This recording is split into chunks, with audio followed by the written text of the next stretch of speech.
সমন্বয় কিন্তু একটা গালি পরিণত হয়ে গেছে। তারা যদি এই বিষয়টা নিয়ে আর বেশি বাড়াবাড়ি করে, তাহলে আমরা যে 26,35,000 প্রত্যাশী আছি, তারা হচ্ছে যে আপনাদের প্রতিরোধ করবে এবং আপনারা যদি এখানে বেশি নাক গলান, আপনাদের বিভিন্ন ক্যাম্পাস থেকে অবাঞ্ছিত ঘোষণা করা হবে। এটাই আমরা আপনারা আজকে হুমকি দিচ্ছি। সো আপনারা সাবধান হয়ে যান।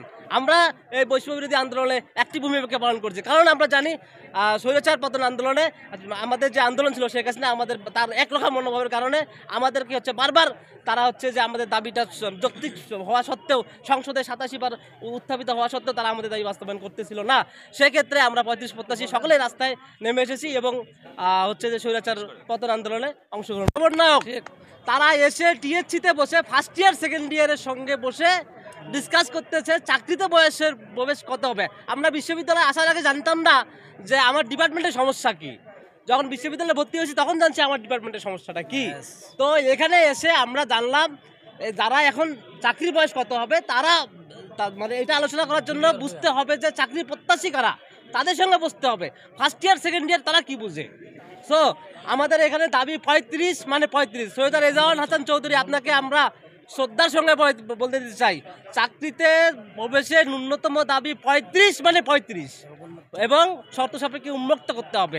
যদি এই ছাত্র সমাজের সাথে আপনারা যদি আবার আমাদের সাথে তামাশা করেন, প্রতারণা করেন এবং আমলাতান্ত্রিক জটিলতার যে একটা লাল ফিতার দৌরাত্মের মধ্যে ফেলে দেন, আমরা এই দাবি মানব না। আমরা আমাদের যে দাবি 35 সেটা অতি দ্রুত বাস্তবায়ন করতে হবে। বিসিএস যে সার্কুলার আসতেছে এই সার্কুলারের আগেই আমাদের দাবিটা বাস্তবায়ন করতে হবে। অন্যথায় বৈষম্য বিরোধী ছাত্র আন্দোলনে শুধু সমন্বয়রা যদি মনে করে এই আন্দোলনে তারা এগিয়ে এসেছে, তাদের কথাই শুধু এই যে আমাদের ফ্যাসিস্ট সরকারকে আমরা হটিয়েছি তা না।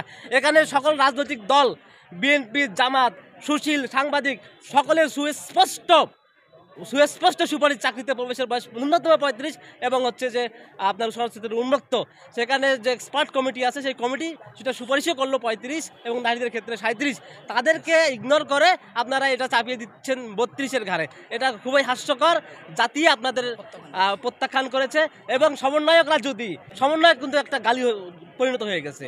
তারা যদি এই বিষয়টা নিয়ে আর বেশি বাড়াবাড়ি করে, তাহলে আমরা যে 26,35,000 প্রত্যাশী আছি, তারা হচ্ছে যে আপনাদের প্রতিরোধ করবে এবং আপনারা যদি এখানে বেশি নাক গলান, আপনাদের বিভিন্ন ক্যাম্পাস থেকে অবাঞ্ছিত ঘোষণা করা হবে। এটাই আমরা আপনারা আজকে হুমকি দিচ্ছি। সো আপনারা সাবধান হয়ে যান। আমরা এই বৈষম্য বিরোধী আন্দোলনে একটি ভূমিকা পালন করছি, কারণ আমরা জানি স্বৈরাচার পতন আন্দোলনে আমাদের যে আন্দোলন ছিল শেখ হাসিনা আমাদের তার একরকম মনোভাবের কারণে আমাদেরকে হচ্ছে বারবার তারা হচ্ছে যে আমাদের দাবিটা যৌক্তিক হওয়া সত্ত্বেও সংসদে 87 বার উত্থাপিত হওয়া সত্ত্বেও তারা আমাদের দাবি বাস্তবায়ন করতেছিল না। সেক্ষেত্রে আমরা 35 প্রত্যাশী সকলেই রাস্তায় নেমে এসেছি এবং হচ্ছে যে স্বৈরাচার পতন আন্দোলনে অংশগ্রহণ